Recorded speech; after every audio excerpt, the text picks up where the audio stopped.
Iniciamos nuestra segunda meditación de Cuaresma, en el nombre del Padre, y del Hijo, y del Espíritu Santo. Amén. Ven, Espíritu Santo, llena los corazones de tus fieles, y enciende en ellos el fuego de tu amor. Envía, Señor, tu Espíritu, y todas las cosas serán creadas, y renovarás la faz de la tierra. En el nombre del Padre, y del Hijo, y del Espíritu Santo. Amén.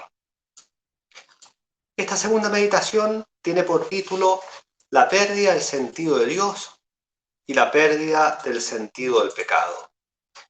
Lo primero que quiero aclarar al iniciar esta reflexión, vamos a hablar del pecado, pero el pecado no es el centro de la religión cristiana. El cristianismo es ante todo la religión del amor de Dios, es la revelación de la misericordia divina, es decir, ese amor del Padre manifestado en Cristo Jesús, que Jesús nos vino a revelar. Sin embargo, la luz de la misericordia de Dios, como por contraste, también nos esclarece esa sombra que es el pecado. El pecado, en ese sentido, podríamos decir que es la sombra de la luz. De alguna manera, el sol, cuando ilumina los cuerpos, deja traslucir la sombra. Cuando no está el sol, cuando el sol se apaga, se oscurece, ya no vemos tampoco la sombra. Y por eso que, adelantando lo que vamos a decir, cuando se eclipsa el sentido de Dios, también cae el sentido mismo del pecado. Es famosa una frase del Papa Pío XII que dijo en cierta ocasión que el peor pecado del siglo es la pérdida del sentido del pecado. Esta frase ha sido repetida por muchos papas después. El Papa no dice que el peor pecado sea este o aquel, sino que va más allá. Es la pérdida del sentido del pecado, es decir, ese ya no saber lo que es el pecado, el ser insensible ante el pecado, el que da un poco todo lo mismo. Quizá hemos pasado un poco, se ha aplicado la ley del péndulo, ¿no? Quizá en épocas pasadas, no sé, hace 100, 200 años, había una tendencia exagerada a ver pecado en todas partes, pero ahora el péndulo se ha ido al otro lado, al otro extremo. Ya nada es pecado, no hay pecado en nada, todo da lo mismo, como les decía. Veamos cuáles son algunas manifestaciones de esta pérdida del sentido del pecado. En primer lugar, la misma palabra pecado parece pasada de moda, suena de mal gusto. Ya cuando uno empieza a hablar del pecado, la gente como que pone mala cara, como manifiesta disgusto. Hay toda una tendencia de la sociedad actual a liberarse a sí mismo de toda culpa. Se le echa la culpa a la sociedad, a la educación recibida, a las estructuras. Hoy día de alguna manera está como de moda el victimizarse. Y yo termino no siendo responsable de mis actos. Si hice algo malo, no, eso es culpa de la educación recibida, de un trauma en la infancia, de la sociedad en la cual vivimos, de la estructura social. En fondo, hay una desculpabilización del ser humano. También uno puede ver otra manifestación de esta pérdida del sentido del pecado, en esa manipulación del lenguaje, en ese eufemismo, que ya las cosas ya no se llaman por su nombre. Por ejemplo, ya no se habla de aborto, sino simplemente de interrupción voluntaria del embarazo. No se habla de eutanasia, sino de muerte digna. La palabra adulterio está pasada de moda, ahora simplemente es una relación extramarital. Bueno, podríamos seguir colocando ejemplos, pero el mismo lenguaje expresa esta pérdida del sentido del pecado, esta pérdida del sentido del mal. Vivimos en una sociedad en la cual ya nada es absoluto. La frontera entre el bien y el mal se ha difuminado. Lo que hasta ayer era claramente un bien o claramente un mal, hoy día parece no estar claro. Todo sería relativo. El Papa Benedicto, en una famosa alocución, ¿no?, habló de que estamos a veces en una verdadera dictadura del relativismo. O sea, todo es relativo, pero los que pretenden afirmar ciertos valores absolutos son a veces cancelados. Son algunas manifestaciones de esta pérdida del sentido del pecado, que va es mucho más profunda que un pecado concreto, puntual. Ahora, esta pérdida del sentido del pecado ha llevado a una reducción del concepto mismo de pecado. Para mucha gente, solo sería pecado lo que produce, lo que causa un daño material en otro. O sea, solo lo que produce un daño, y un daño solamente vinculado a la esfera corporal, material. O sea, pensar en que se puede dañar el alma de otra persona. Hoy día mucha gente ha perdido la conciencia de ello. Si solo es pecado lo que daña a otro, bueno, no es pecado, por ejemplo, o no se ha perdido ese sentido, ¿no es cierto?, esa conciencia de que se puede pecar también directamente contra Dios. Los primeros 3 mandamientos del Decálogo, amar a Dios sobre todas las cosas, respetar el santo nombre de Dios, santificar el día del Señor, no. Por algo son los 3 primeros mandamientos. Es el amor de Dios el que sustenta todos los demás mandamientos. En el fondo, como lo vamos a ver en un rato más, es la pérdida del sentido de Dios. Porque si Dios ya deja de ser una realidad viva que incide en mi vida, bueno, yo si desprecio el nombre de Dios, si caigo en la indiferencia ante Dios, si no doy culto a Dios, si no voy a misa, si no recibo los sacramentos, bueno, da un poco lo mismo. Pero si uno piensa bien, si uno tiene esa conciencia de Dios como nuestro creador, del cual dependemos radicalmente, esas faltas contra los 3 primeros mandamientos del Decálogo son una injusticia, son una ingratitud. O sea, Dios tiene derecho al reconocimiento a sus hijos. Uno ve que esta pérdida del sentido del pecado se ha dado incluso en muchos católicos. ¿Cuántos católicos faltan a misa con toda liviandad el día santo y no tienen la mínima conciencia de pecado, no se les hace pecado? Después aparecen en la iglesia, comulgan como si nada. O podríamos también ver esta reducción del concepto del pecado en otras materias que han perdido a veces toda connotación moral. Por ejemplo, la sexualidad. Nuestra sociedad hedonista ha banalizado tanto la sexualidad que en fondo la ve como una mera actividad biológica, pero sin duda que eso es un concepto muy reductivo, muy falso, ¿no? O sea, la sexualidad mira al núcleo de lo humano, ¿no? Esa capacidad de transmitir la vida, de expresar un amor auténtico, una entrega total. El 6º y el 9º mandamiento siguen vigentes. Podríamos hablar largamente de estas materias, ¿no? Podría ser objeto de otra conferencia, pero lo que voy es que esta pérdida del sentido del pecado nos ha llevado a que el concepto mismo, si es que queda el pecado, queda muy reducido, queda muy enflaquecido, podríamos decir. En esta misma línea, hoy día en mucha gente es común encontrar excusas fáciles para el pecado. Yo coloco acá en la diapositiva algunas frases que uno escucha, ¿no? Primera frase, todos lo hacen. Hoy día, cuando si la mayoría aprueba una determinada conducta o vive de tal manera, se tiende a pensar de que eso basta para legitimar esa conducta. Pero el bien y el mal no pueden depender de lo que una mayoría ocasional piense o viva. Sería bien absurdo. Las mayorías pueden equivocarse. Y de hecho, ¿cuál ha sido la peor injusticia que se ha cometido en la historia? La muerte en cruz del Hijo de Dios.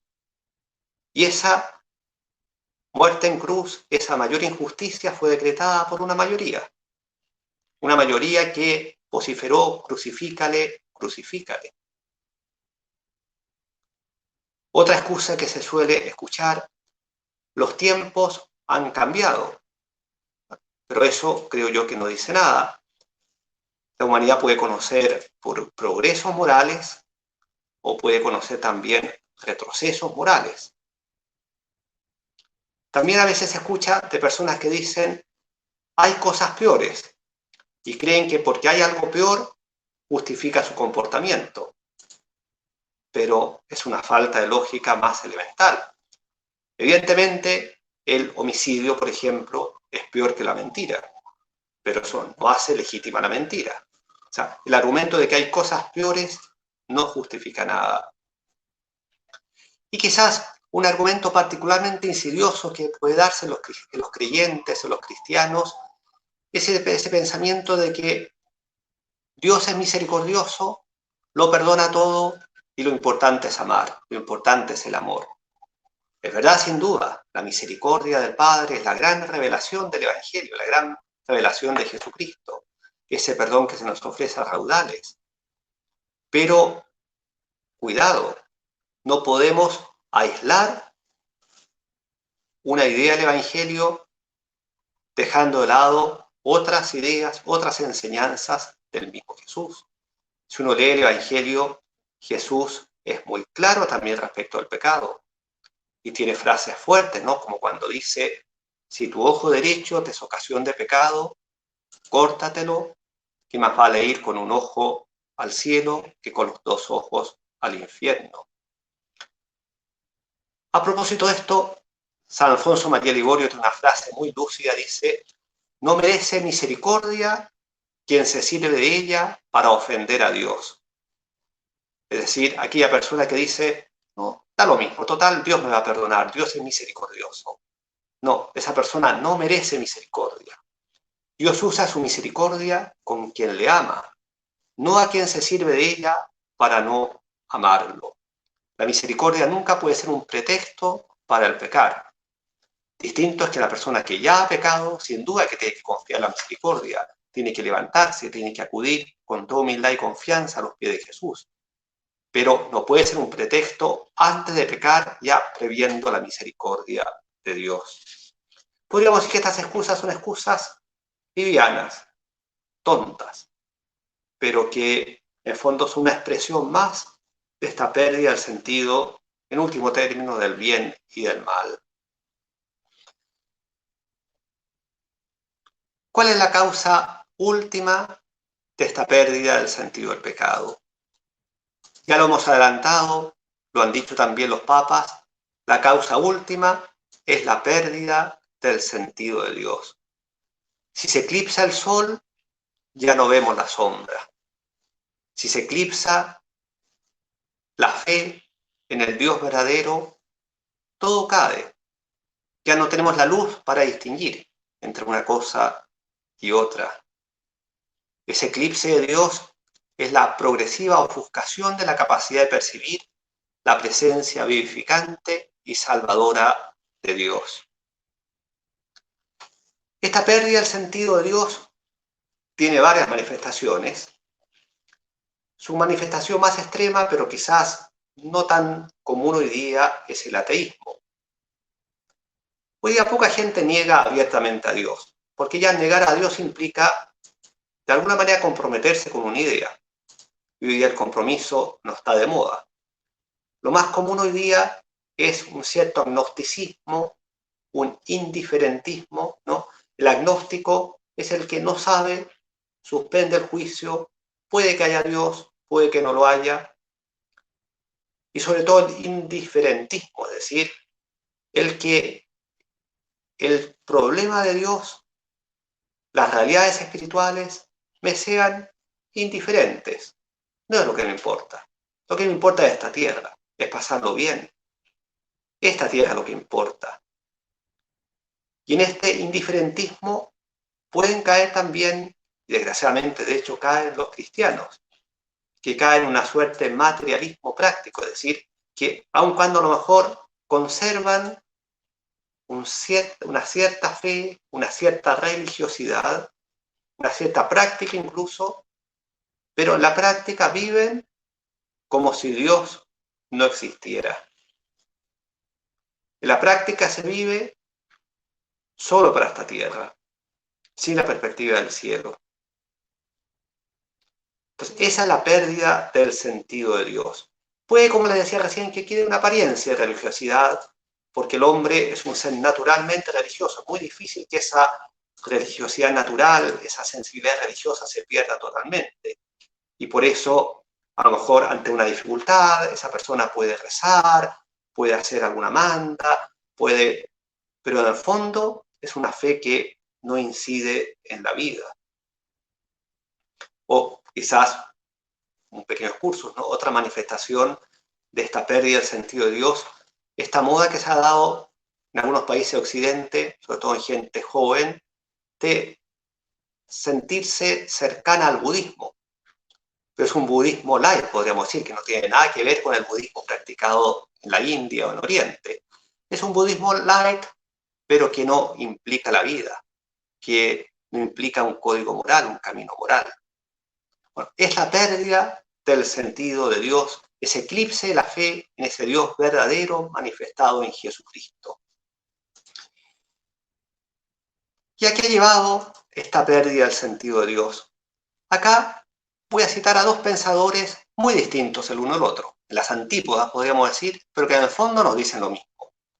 Un filósofo, Nietzsche, y después un santo, el Papa Juan Pablo II.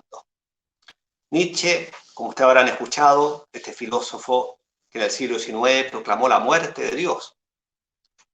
Bueno, y en su libro así hablaba Zaratustra, dice lo siguiente, yo acá coloco un extracto de las diapositivas que ustedes van a ver, dice, nosotros, es decir, los hombres, somos sus asesinos.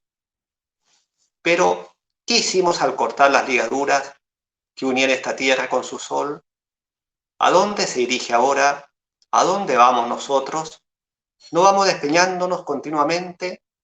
¿No vamos cayendo hacia atrás, hacia un lado, hacia adelante, en todas direcciones? ¿No vamos errando a través de una infinita nada? ¿No sentimos el soplo del vacío? ¿No hace cada vez más frío? ¿No va haciéndose de noche continuamente y más de noche aún? Me parece que estas palabras son desgarradoras, pero expresan una realidad del hombre contemporáneo, de un hombre contemporáneo cada vez a veces más perdido, que tiene infinitas posibilidades dadas por la técnica, pero que ya no sabe quién es, ya no sabe a dónde va, que está como un vagabundo errante por la existencia. Y sin duda, eso es aterrador. ¿Y por qué? Como dice Nietzsche, porque nosotros hemos asesinado a Dios. Decía un escritor ruso, Dostoyevsky, que si Dios no existe, todo está permitido. Dostoyevsky era un hombre muy religioso, de religión ortodoxa, ¿no? Y él se da cuenta, ¿no?, del drama del mundo que se alejaba de Dios. Si Dios no existe, todo está permitido. Y es verdad. A lo mejor esa primera generación que se aleja de Dios todavía conserva un fondo moral. Y todavía, de alguna manera todavía vive, conserva esos valores morales, pero ya la generación siguiente, las que si vienen, cada vez se van alejando más. Y en las antípodas del pensamiento de Nietzsche, el Papa Juan Pablo II, siempre tan lúcido, ¿no?, en la encíclica sobre la vida, el valor, el evangelio de la vida, comentando San Pablo nos dice lo siguiente, dice, lamentablemente, una gran parte de la sociedad actual se asemeja a lo que Pablo describe en la carta a los romanos, está formada de hombres que aprisionan la verdad en la injusticia. Habiendo renegado de Dios y creyendo poder construir la ciudad terrena sin necesidad de él, se ofuscaron en sus razonamientos, de modo que su insensato corazón se entenebreció, jactándose de sabios, se volvieron estúpidos, se hicieron autores de obras dignas de muerte, y no solamente las practican, sino que aprueban a los que las cometen. Cuando la conciencia, este luminoso ojo del alma, llama al mal, bien, y al bien mal, camina ya hacia su degradación más inquietante y hacia la más tenebrosa ceguera moral. Que es cierto, ¿no? El Papa Juan Pablo II dice que lo que San Pablo decía del siglo I, del mundo pagano con el cual se enfrentó el Evangelio, se puede decir también de nuestra sociedad. Una sociedad que ha renegado de Dios, que ha pretendido construir un mundo sin Dios. Sí, el hombre lo puede hacer. Está en su poder, es libre. Pero ese mundo construido sin Dios se vuelve inevitablemente contra el hombre. Y por eso se ofuscaron sus razonamientos. Su insensato corazón se entenebreció, dice San Pablo. Y qué lúcido, ¿no? Lo que dice también, ¿no? No solamente esas obras dignas de muerte las cometen, las aprueban, las practican, sino que aprueban a quienes las cometen. O sea, hoy día en muchos ambientes, antes siempre existió el mal, siempre existió el pecado en el mundo, sin duda, ¿no? Pero antes ese pecado estaba mucho más acotado, oculto, a lo más era tolerado, pero hoy día muchas de estas cosas que antes se toleraban, hoy día se plantean como un derecho, y a los que piensan distinto se los cancela del debate. Lo estamos viendo, por ejemplo, con el debate respecto al aborto. Hasta no hace mucho se decía que, bueno, vamos a tolerar el aborto en ciertos supuestos. Hoy día se dice es un derecho humano, es un derecho de la mujer. Y los que piensan otra cosa son cancelados. Bueno, ese camino de la degradación moral, cuando al mal se le llama bien y al bien se le llama mal. Por tanto, ¿cuál es el camino? Recuperando el auténtico sentido de Dios, recuperar el auténtico sentido del pecado. Dice el Catecismo de la Iglesia Católica, para intentar comprender lo que es el pecado, es preciso en primer lugar reconocer el vínculo profundo del hombre con Dios. El vínculo profundo del hombre con Dios, de la criatura con su creador. Porque fuera de esta relación, el mal del pecado no es desenmascarado en su verdadera identidad de rechazo y oposición a Dios. Somos criaturas. No nos hemos dado el ser a nosotros mismos. Lo hemos recibido de Dios, nuestro Creador. Ese profundo vínculo con Dios.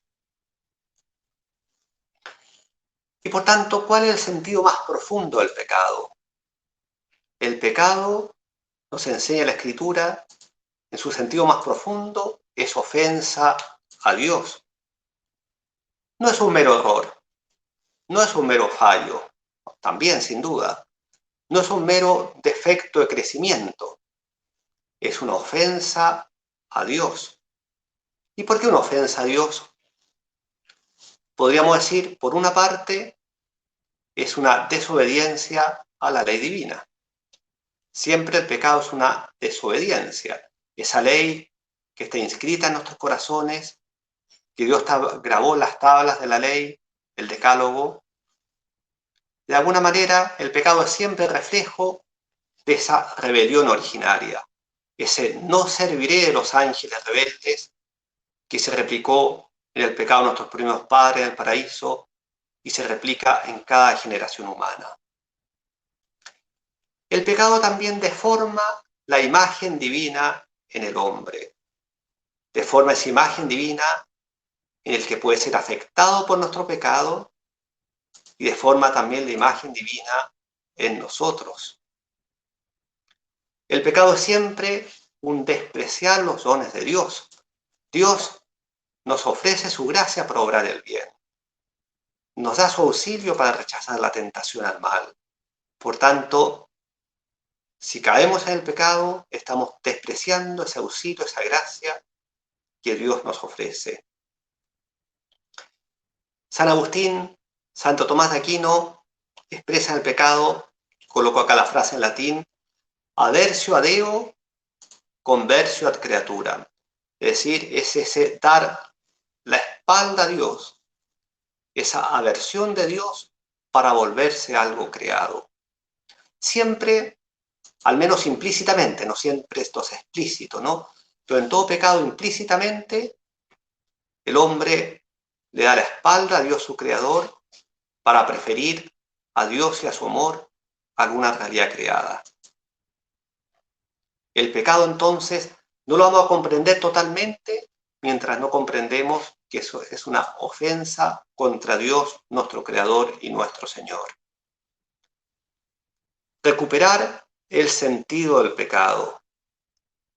Recuperar el sentido del pecado pasa por volverse a la misericordia divina.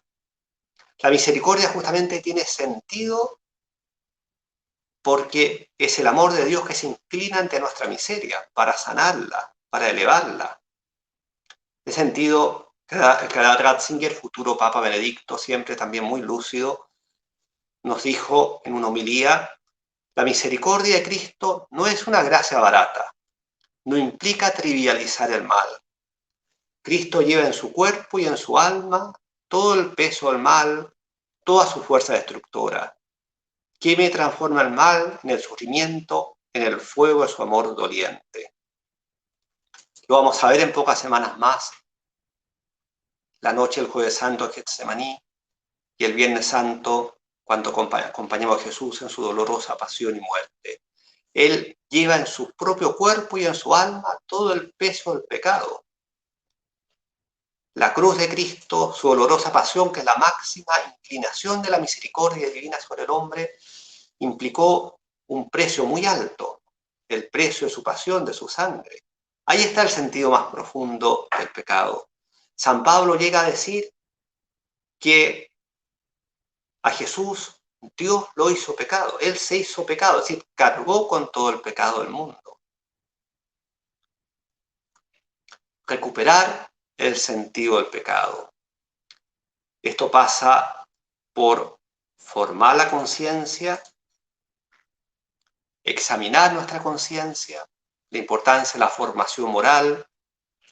Esto pasa por frecuentar con asiduidad el sacramento de la confesión y pasa también por pedir la gracia de quitar el afecto del pecado.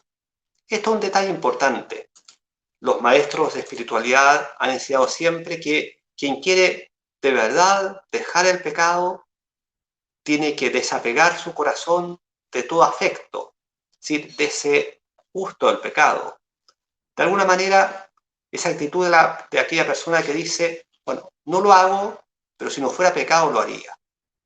Es una muestra que todavía hay un apego, hay un afecto al pecado. Es una gracia, ¿no? Que hay que pedirle al Señor, quizás poco a poco, quizás no será de un día para otro, pero que nos quite todo afecto al pecado, ¿no? Cosa que de alguna manera, como lo han experimentado algunos santos, ¿no? Tengamos como una repugnancia natural al pecado y una atracción natural por el bien, por la virtud.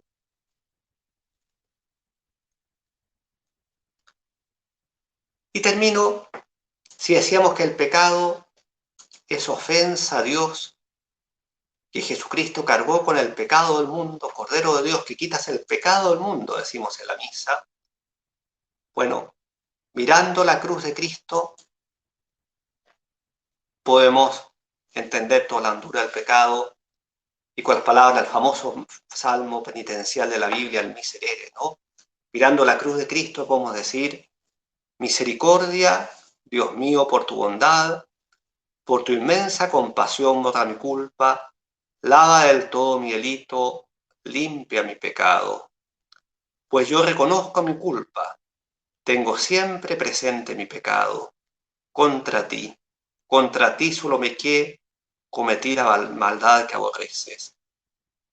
Qué tremendo es rezar el salmo penitencial mirando a Jesús crucificado y comprender lo que significa contra ti solo pequé. Termino recordando lo que decía al inicio. El cristianismo no es la religión del pecado. El pecado no es el centro de la religión. Es la sombra de la luz, podríamos decir. Pero justamente la misericordia de Dios, el amor de Dios, se entiende en toda su verdad, en toda su grandeza, en toda su belleza, justamente porque hay pecado.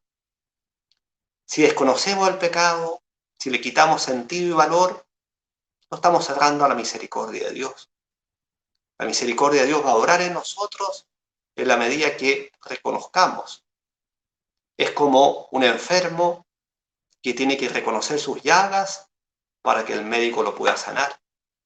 Si oculta sus llagas, si le quita importancia, nunca va a poder ser sanado. En el nombre del Padre, y del Hijo, y del Espíritu Santo. Amén.